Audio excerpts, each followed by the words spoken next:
I'm Zip-Tied Viking, and this video is going to be a little bit different to what I normally film.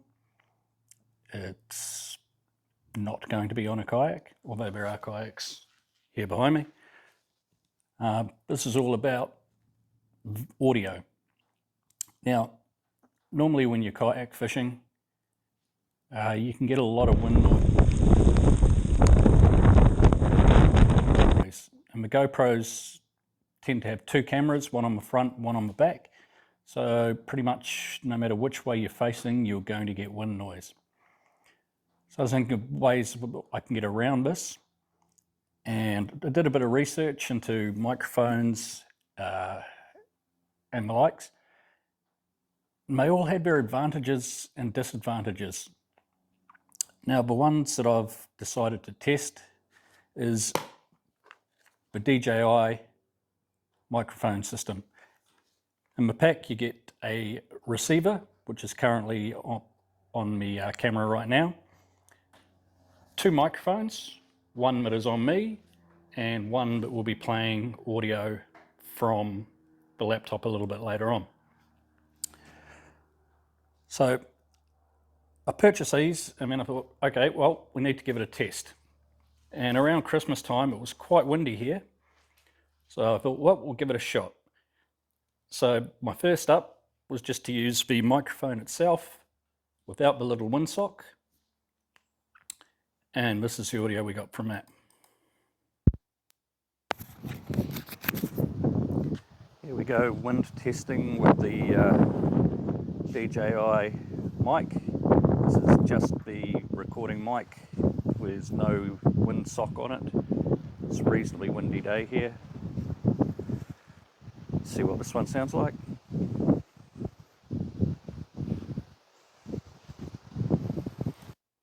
As you can hear from that, it's not ideal. So next up I thought, well, we'll try it just with the wind protection, as you can see it here. And this is the audio we got with that. Second up is a DJI mic with the little fluffy cover, standing facing into the wind just like I was for the other test. Let's see what that one sounds like.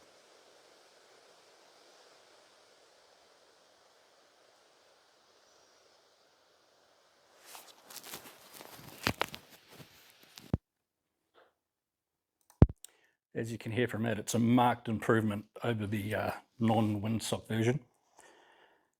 Now, that's not really ideal, as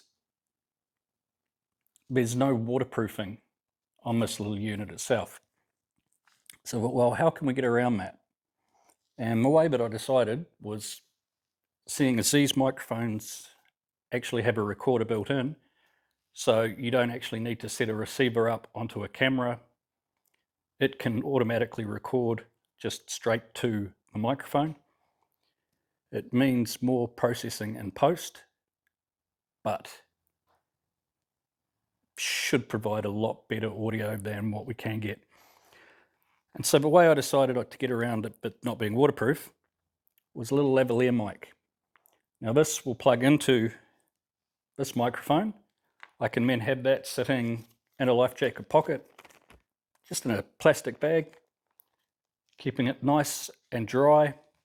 So the only thing exposed to the elements will be this little microphone, but if it does get damaged, is reasonably cheap enough to replace. And the audio that I got from the lavalier mic with its little fluffy windsock is here. Final test, this is the lavalier mic with the fluffy sock facing into the wind like I was before. Let's see what that one sounds like.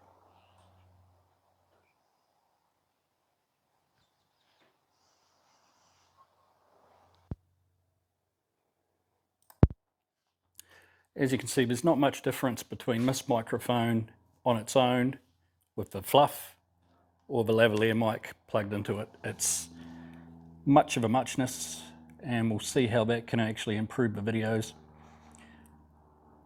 You should be able to hear the reels screaming better. will be less wind noise, and it should just be a clearer, more concise, sorry, not concise, crisp audio. That's all I have for today's video. Some of you may have seen that I did post this up earlier on. I wasn't happy, A, with the audio I'm at, because I'm still getting used to how the levels need to be set, and B, trying to record off a 20-year-old DSLR. It was just an absolute nightmare to try and get things right. So this time it's all filmed off my phone, audio recording straight to the phone.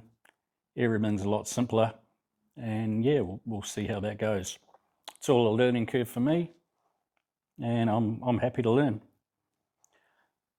Don't forget to like, comment, and subscribe.